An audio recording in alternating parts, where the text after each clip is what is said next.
आप हैं Shri Rajendra ji Agarwal, Evergreen Motor के डायरेक्टर और Kota vehicle dealers development society Kota के अध्यक्ष।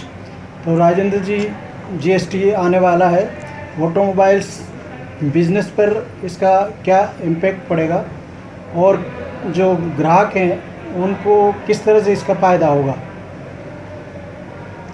अभी जहाँ तक ऑटोमोबाइल डीलर्स व्यापारियों का सवाल है, अभी शुरुआती दौर में तो सबको नुकसान ही है, क्योंकि ये ट्रेड एक ऐसा ट्रेड है जहाँ इन्वेंट्री 1 साल से पुरानी होती ही होती है। किसी भी तरीके से संभव नहीं है कि वो इन्वेंट्री क्लियर हो जाए। अब उसके ऊपर आज अगर हम जो 1 साल पुराना स्टॉक है उसके ऊपर आज हम जो जीएसटी चार्ज करेंगे वो हमें सरकार को जमा कराना है, लेकिन उसका हमें इनपुट जो हम उस वक्त ले चुके तो वो जैसे स्पेयर पार्ट से या गाड़ी है तो 15% अगर वेट है तो 13% का इसमें सीधा सीधा नुकसान है। और दूसरा, इसमें कंप्लाइंसेस हमारे इतनी कर दी, इतने सारे रिटर्न्स कर दिए कि ये एक व्यापारी को परेशानी का कारण बनेगा। तीसरा, अभी हमारी वर्किंग कैपिटल 20 से 25% और बढ़ जाएगी, क्योंकि इसमें 2 चीज़ें हो गई। एक रिवर्स चार्ज मैकेनिज्म हो गया, आरसीएम जिसको ये बोल रहे हैं। तो अभी तो हमें आज जो भी चीज़ है उसके ऊपर आज टैक्स रिवर्स का उसका कैलकुलेट करके जमा कराना है और उसका हमें इनपुट अगले महीने मिलेगा। तो वो हमारा सारा टैक्स की जो कैपिटल है वो सारी ब्लॉक रहेगी। गाड़ियों में अभी तक हमारी जो परचेज होती थी हम कम्युलेटिव इनपुट लेते थे इकट्ठा।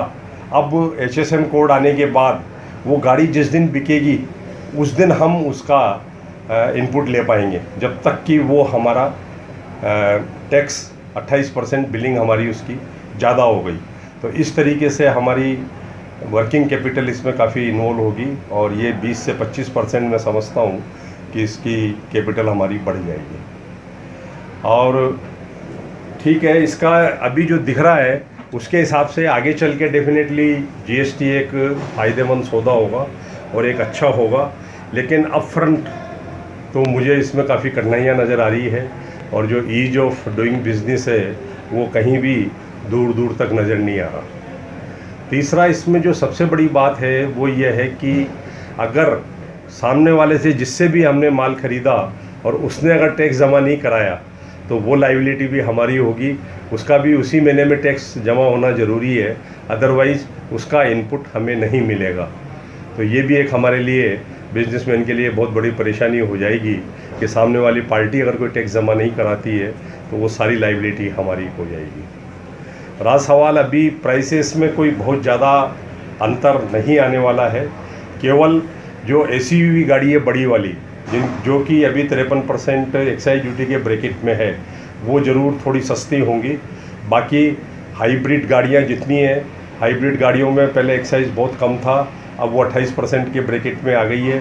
तो और ऊपर से उसके ऊपर सेस और आ गया है 15%, 3%, 1%, वो गाड़ी के मॉडल के ऊपर डिपेंड करेगा। तो वो गाड़ियाँ, हाइब्रिड गाड़ियाँ बहुत ज़्यादा महंगी हो जाएंगी।